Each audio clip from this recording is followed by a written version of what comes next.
Estamos con el filósofo Víctor Baltodano Azabache, docente de la Universidad de Trujillo. Víctor, usted es autor de varios libros, pero uno de los pocos filósofos nacionales que ha elaborado una filosofía propia. En ese sentido, el libro que ha llamado la atención es su Filosofía de las Ciencias para la Creación de Conocimientos. Es un libro con una propuesta personal, lo cual faltaba en nuestro medio y en un terreno tan difícil como es la epistemología. ¿Cuánto tiempo le tomó elaborar su propia filosofía? Bueno, mi respuesta va a ampliar el aspecto de su pregunta, porque un escritor y un filósofo eh, realiza un trabajo desde hace muchos años atrás para terminar de concluir con la elaboración última de su libro. Entonces yo podría decir de que mi libro tiene pues unos 40 años de trabajo. Claro está que entre estos años también he venido trabajando otra temática, porque casi nunca trabajamos cuando estamos en una perspectiva de creación del conocimiento. Nunca trabajamos en específico una obra y para luego alguna otra, no, sino que estamos en una búsqueda, en una investigación permanente y en ello, claro, se van delineando ya determinadas obras, determinados libros que cuando los vemos que ya tiene los elementos suficientes, ahí entonces nos animamos a publicar el que más hemos logrado. Pero continuamos con nuestra labor creativa en varios aspectos. Yo trabajo cuestiones de educación, cuestiones de ciencias sociales. Y por ejemplo, mi libro de Filosofía de la Ciencia ya tiene tesis que están en mi Escuela del Trabajo Dependiente en el Perú y el Pragmatismo Deformado. También ya tiene bases que están en las lecciones de filosofía contemporánea. Y luego mi libro de educación hacia el siglo XXI. Entonces, eh, la filosofía de la ciencia para la creación de conocimientos, digamos, recoge todos estos anteriores planteamientos que están en diferentes obras y he consolidado además y voy a seguir especificando conceptos mucho más amplios ya, como en el caso concreto de mi último libro de filosofía conformacional para la producción, para la convivencia humana y para el hombre culto, que es una, digamos, tiene su base o está contenida en muchos aspectos de la filosofía de la ciencia. Se considera que el aporte teórico más importante de su filosofía conformacional es tomar en cuenta no solo al hombre teórico y práctico, sino también al hombre emocional y volitivo. Díganos, ¿es usted un humanista? Y si lo es, ¿cómo entiende el humanismo teocéntrico, antropocéntrico y cosmocéntrico? Bien, yo,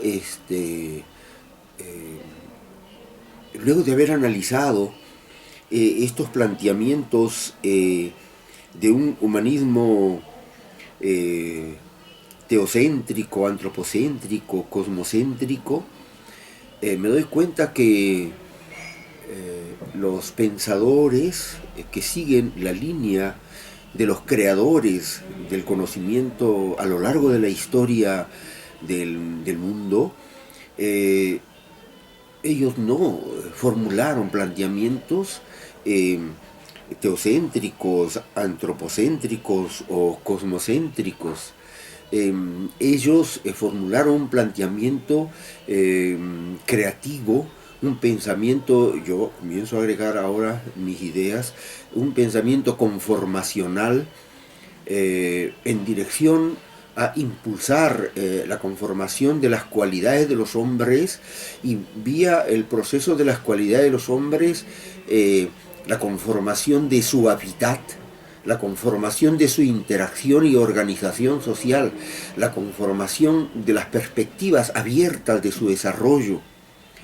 Pienso que algunos sistematizadores del pensamiento de los creadores han hecho estas reducciones de teocentrismo, de antropocentrismo y de cosmocentrismo, porque en la idea que les acabo de decir, de que el creador filósofo está en la búsqueda de cómo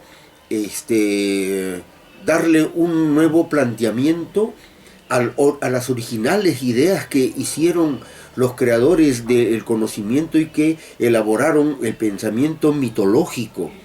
Pero este pensamiento mitológico, que pudo ser un elemento importantísimo,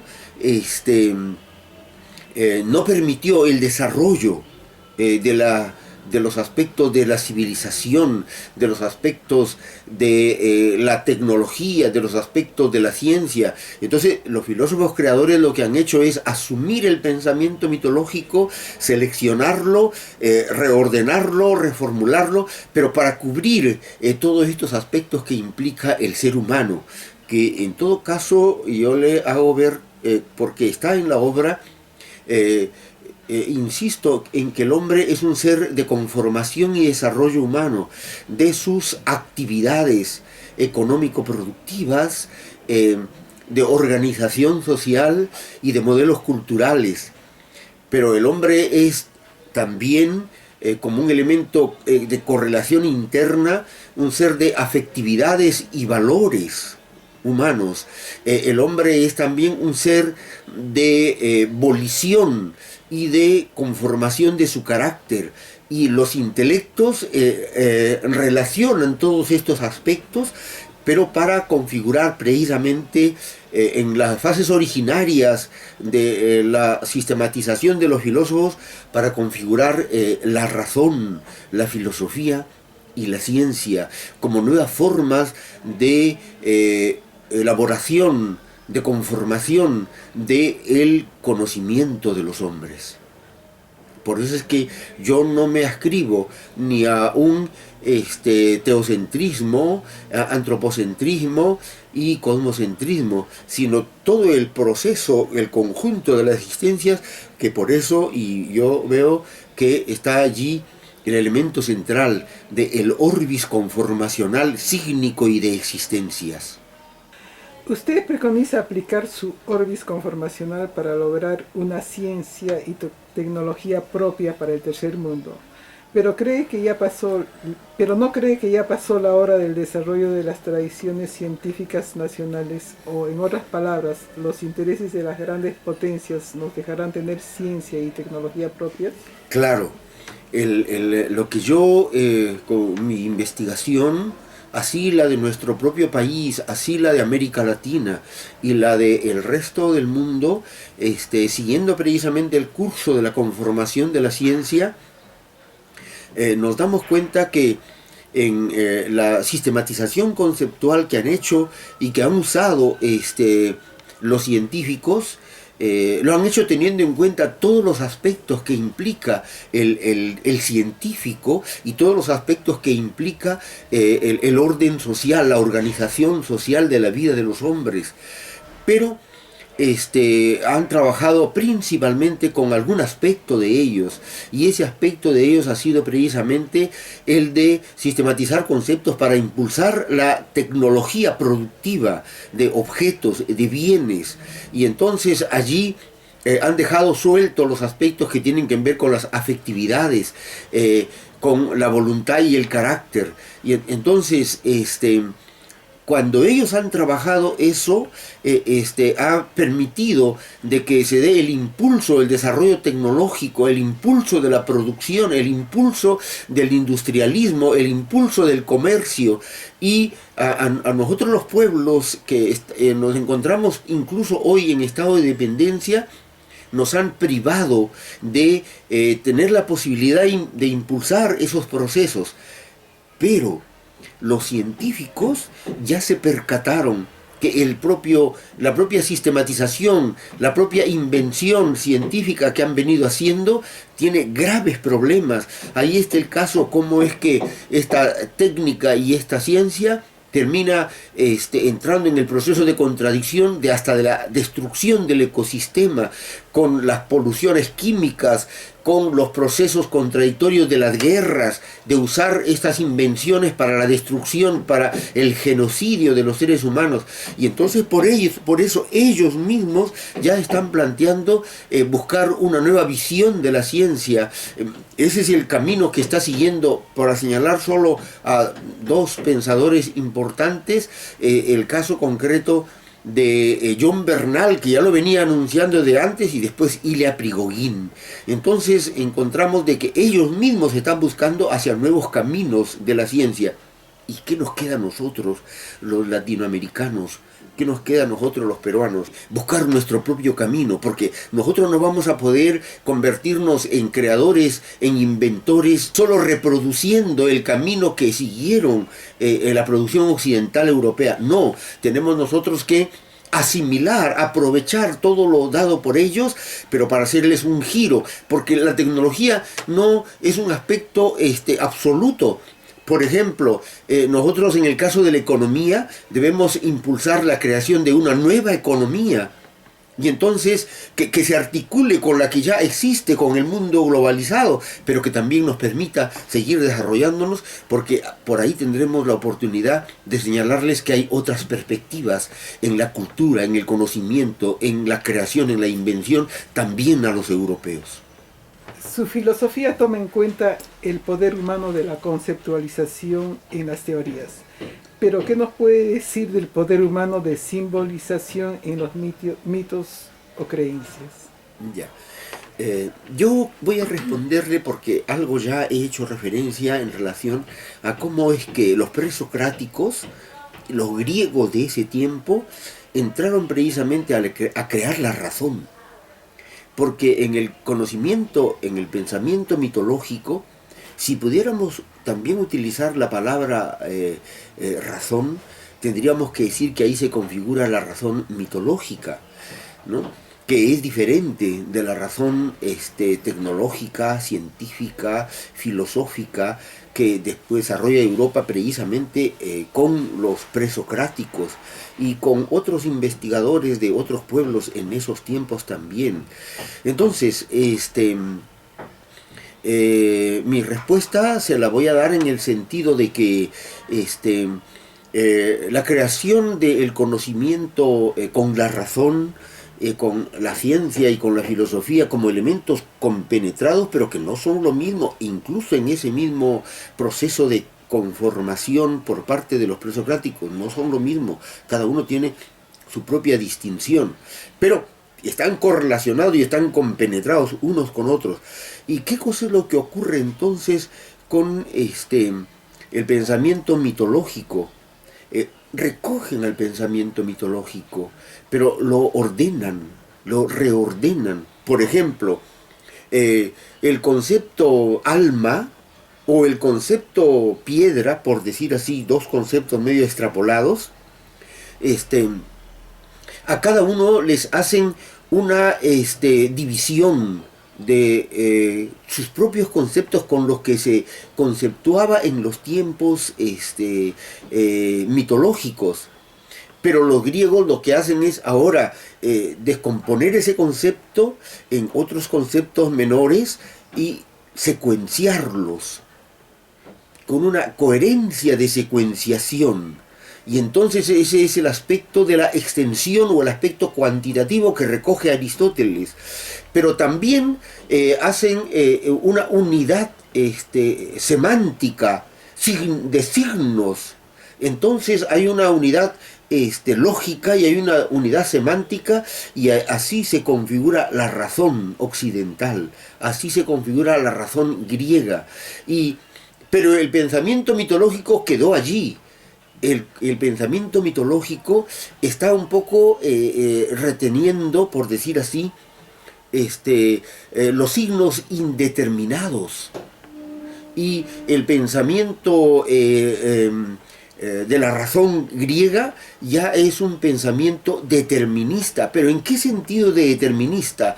Determinista en el sentido que le da forma específica y precisa, porque con la categoría de la forma que Aristóteles sistematiza, ordena e inventa, encontramos dos componentes: el de la extensión, que tiene que ver con el conjunto de las existencias al interno de un concepto o a las que están referidas por ese concepto, y el de la comprensión, que está referido a los atributos, a las propiedades, a las funciones de cada uno de estos objetos que es incluido dentro del conjunto. Entonces, en esa perspectiva, el pensamiento mitológico también queda recogido, o diré mejor, en los conceptos indeterminados. La perspectiva indeterminante de las existencias todavía queda recogido, porque no hay ningún concepto que explique, por ejemplo, el Atman con claro y contundente mitológico, o que amplíe o que rigorice, ni tampoco un concepto, unas ideas que completen el planteamiento en relación a la piedra por parte de los griegos o por parte de Occidente. No, porque están también ahí recogidos los aspectos indeterminados. Entonces, el hombre puede elaborar con las piedras muchos objetos, pero hay elementos que no puede manejar, o que no ha podido conceptuar y que no ha podido determinar. Y entonces la presencia de la indeterminación, o de lo desconocido, o de lo indefinido, o de lo que no podrá el hombre entrar en contacto con ello, está siempre presente en la elaboración de cualquier objeto. Por eso es que el pensamiento mitológico también hay que tenerlo en cuenta, pero claro, en la medida que nos ayude y en la medida que nos sirva para recoger la sensibilidad de nuestros seres de aquí América Latina, que tenemos mucha herencia en esos aspectos, pero para darle forma e impulsarlo a su desarrollo. Su orbis conformacional no termina exacerbando la importancia que tiene el concepto y fortaleciendo el logocentrismo y cientificismo de Occidente, que actualmente es responsable de la destrucción de la naturaleza y la deshumanización social. Claro. Voy a partir por la última expresión de su pregunta. La naturaleza también, así en la fase mitológica como en la fase de la razón griega, es un concepto creado por los hombres. Y sus significados están dados por los hombres.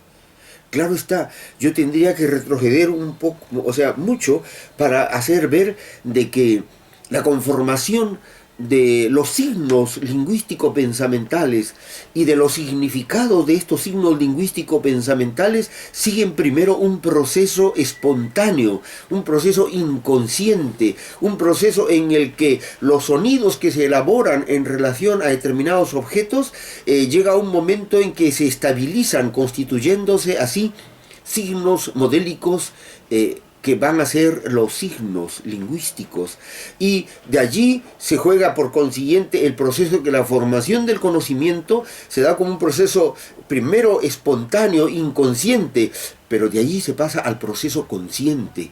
Ahora no voy a poder explicar esto porque implica muchos otros elementos que tendría que hacer una secuencia para poder hacer una explicación, pero sí le quiero decir que entonces el hombre no puede tomar a la naturaleza como una existencia ya dada. Podríamos tomar a la naturaleza como una existencia indeterminada, y una existencia indeterminada no tiene ni propiedades, ni atributos, ni funciones, y los objetos, cada uno de estos que ahora le llamamos que pertenecen a la naturaleza, tampoco tienen una determinación específica. Entonces, podríamos también tener en cuenta la idea de la naturaleza, porque si nosotros tenemos en cuenta que la naturaleza ya tiene propiedades, tiene funciones preestablecidas, independientemente del proceso de los hombres e independientemente de la elaboración conceptual de los hombres, entonces nos vamos a encontrar con un problema de que los hombres son depredadores de la naturaleza, y nosotros no somos depredadores de la naturaleza. Nosotros, los hombres, desde las fases originarias de la conformación del hombre, Este es el ser que le da forma, que le conforma, que le determina a aquellos elementos indeterminados que podríamos entenderlos que pertenecen a ese concepto de naturaleza, que es un concepto creado por nosotros. En ese sentido, el hombre más bien tiene que preocuparse por aquello que en base a la naturaleza indeterminada ha creado, y que lo que ha creado tiene que recoger todos los aspectos que implican los diferentes elementos centrales del hombre. Acción, afección, volición e intelección. Pero quisiera puntualizar, en el centro de la afección están los valores, y en ello los sentimientos superiores, y en los sentimientos superiores está el sentimiento del amor, de la justicia, de la verdad. Solo que en la sistematización conceptual y en la ciencia occidental esto no ha sido integrado de la manera más adecuada. En todo caso, solo estos aspectos de la afectividad están subordinados a los conceptos de la relación intelecto-acción, y no a la relación de intelecto-afección o afectividad. Entonces, por eso es que el orbis conformacional es ya una proyección, es un horizonte en la perspectiva de nuevos caminos en la ciencia y en la vida de los hombres. Uno de los aspectos que ha levantado más polémica con los filósofos realistas es su afirmación de que no hay hechos sin conceptos. Esto es, que los hechos son un constructo de la mente humana. Pero entonces, ¿cuál es su concepto de realidad? ¿Es lo mismo lo real que la realidad? El hombre está condenado siempre a tratar solo con los hechos que construye y nunca con la realidad misma. Pero si esto es así, entonces ¿cómo es posible la ciencia misma? Ya. Bueno, en primer lugar, cuando ya hacía una mínima referencia a cómo se conforma el conocimiento, entonces nos encontramos con que el hombre entra en contacto, por ejemplo, con un objeto como este vaso, y emite sonidos y todo eso. Y entonces, primero en un proceso espontáneo, luego en un proceso de ordenamiento por generaciones en que se estabiliza, y ese sonido se va a convertir en la base de un concepto, en el elemento central de un concepto. Y hago yo una mínima demostración, y discúlpenme que voy a tener que hacerla para tratar de dejarme entender. Ich möchte eine Tasse Kaffee trinken. Y entonces yo les pregunto a mis escuchas y a mis alumnos, les pregunto, díganme, ¿qué cosa es lo que me han escuchado? Y entonces me dicen, solo sonidos. Claro, porque ellos no hablan el alemán. Y entonces, cuando escuchan sonidos, les digo, pero allí hay sujeto o sustantivo, y ahí hay verbo, y ahí hay adjetivo calificativo, y ahí hay otros diferentes elementos que tienen que ver con la gramática. Entonces, el lenguaje, el pensamiento arranca precisamente con los sonidos, solo que en las relaciones de sonidos, según la necesidad y según los procesos de interacción y en la estabilización de esos procesos, unos adquieren el rol de sustantivo, otros adquieren el rol de predicado. Y eso de alguna manera ya ha sido trabajado por Aristóteles en el Peri Hermeneia. En ese sentido, entonces el proceso lleva a que tengamos que entender de que ante las existencias concretas, el hombre elabora un sonido que más tarde se va a constituir en un concepto, y solo podrá seguir con la interacción frente a ese objeto y producir otros precisamente con conceptos. Por eso es que mi pensamiento es de que hay la necesidad de crear un nuevo ordenamiento conceptual, hay la necesidad de formular unas determinadas formas de los conceptos y de los juicios. Y entonces yo planteo de que los conceptos y los juicios, a modo de nuevas formas y niveles del conocimiento, son conceptos observacionales que sirven para observar, conceptos realizativos que sirven para hacer las cosas, conceptos sistematizadores u ordenadores que sirven para construir la teoría. y conceptos creacionales que sirve para postular las nuevas hipótesis y los nuevos proyectos productivos.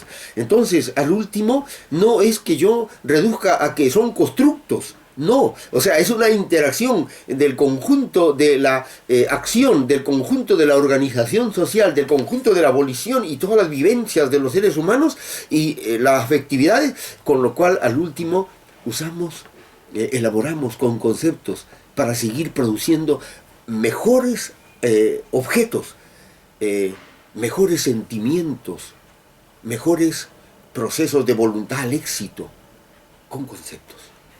Usted es un filósofo que cree en la creatividad humana, pero su filosofía va más allá de la filosofía analítica. ¿En qué tendencia inscribiría su filosofía?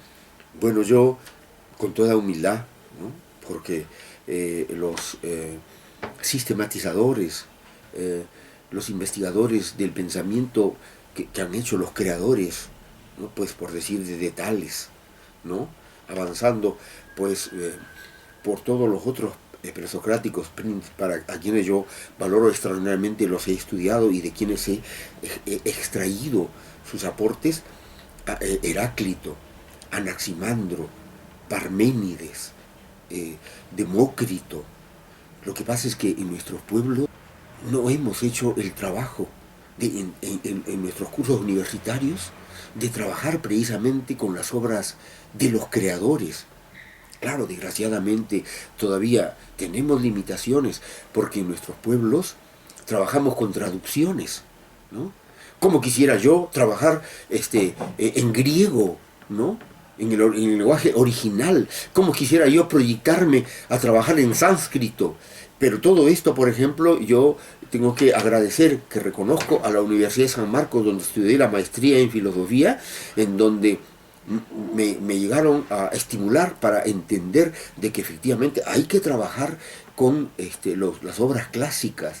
Entonces, en la medida que hagamos eso, habrá la posibilidad de que ya no nosotros hagamos confusiones conceptuales y no nos subordinemos a los divulgadores ni a muy buenos comentaristas que hay, ¿no?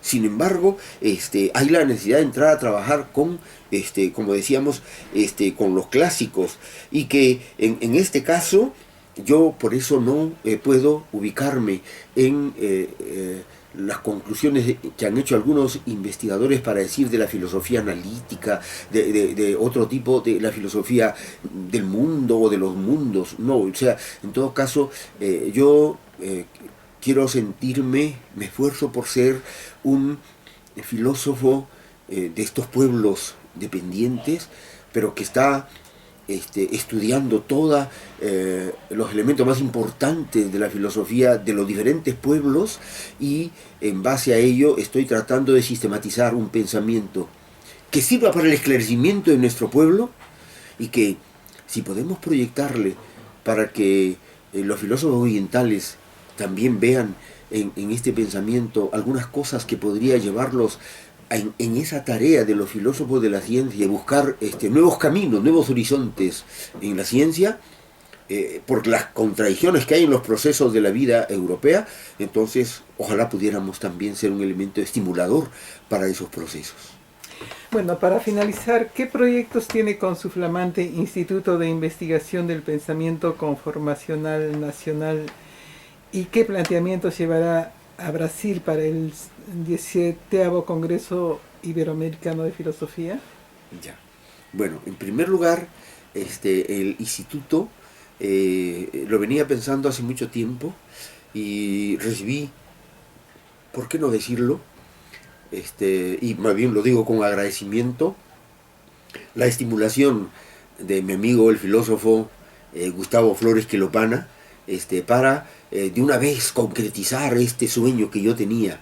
Entonces, sobre todo estimulado porque cuando presenté el libro de Filosofía de la Ciencia en mi universidad, él le dijo al rector que había la necesidad de que se cree el Instituto del Pensamiento Conformacional.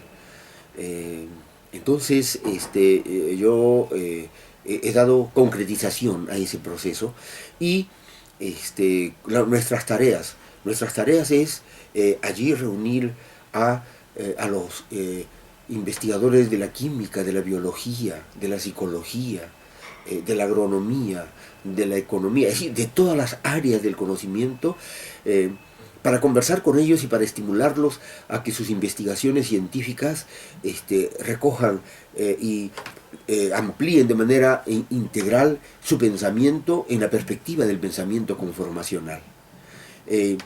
Como resultado de eso, bueno, yo en este caso, como el elemento que está impulsando ese proceso, he escrito ya mi último libro con el título de Filosofía Conformacional para la producción, para la convivencia humana y para el hombre culto.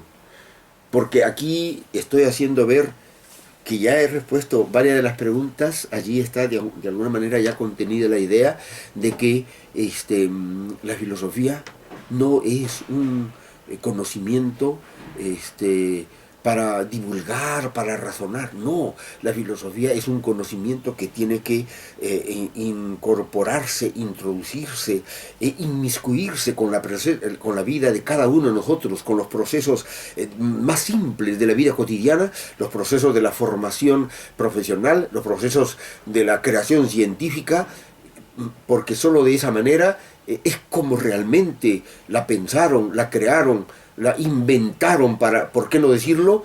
Claro, está sistematizando el propio pensamiento que venía dándose en los pueblos y en las diferentes etapas los creadores de la filosofía y de la ciencia, porque esa es la perspectiva. ¿Y qué idea llevo yo a este congreso, a este 14º Congreso Interamericano de Filosofía, que he tenido la suerte de haber sido seleccionado entre algunos miles de inscritos, ¿no? Para poder desarrollar mi conferencia?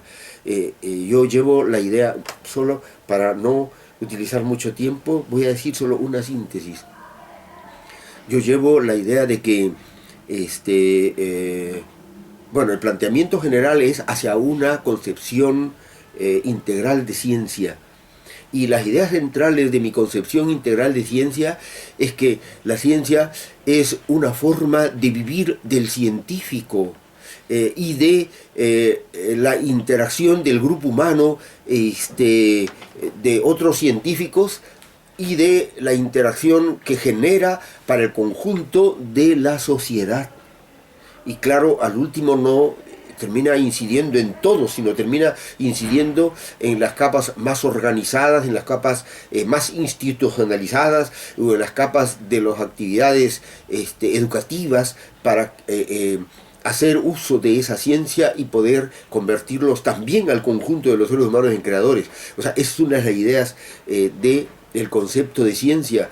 Pero el otro aspecto es que las ideas, los conocimientos son productos de esa interacción del creador científico y de la interacción con el conjunto de la sociedad. Pero este conocimiento termina siendo sistematizado de manera selecta, con orden, pero debe regresar, debe estar su perspectiva para regresar a interaccionar con los procesos de la sociedad, como son los procesos económicos, los procesos políticos y jurídicos, los procesos culturales e ideológicos, y con la vida personal de cada ser humano. O sea, ya no sirve repetir conceptos generales de la ciencia. Hay que orientar para que en el propio concepto de ciencia se incorpore al hombre, y el estudiante, el lector, quien quiera que sea, entienda de que él tiene que incorporarse en este proceso de hacer ciencia para poder entender la ciencia.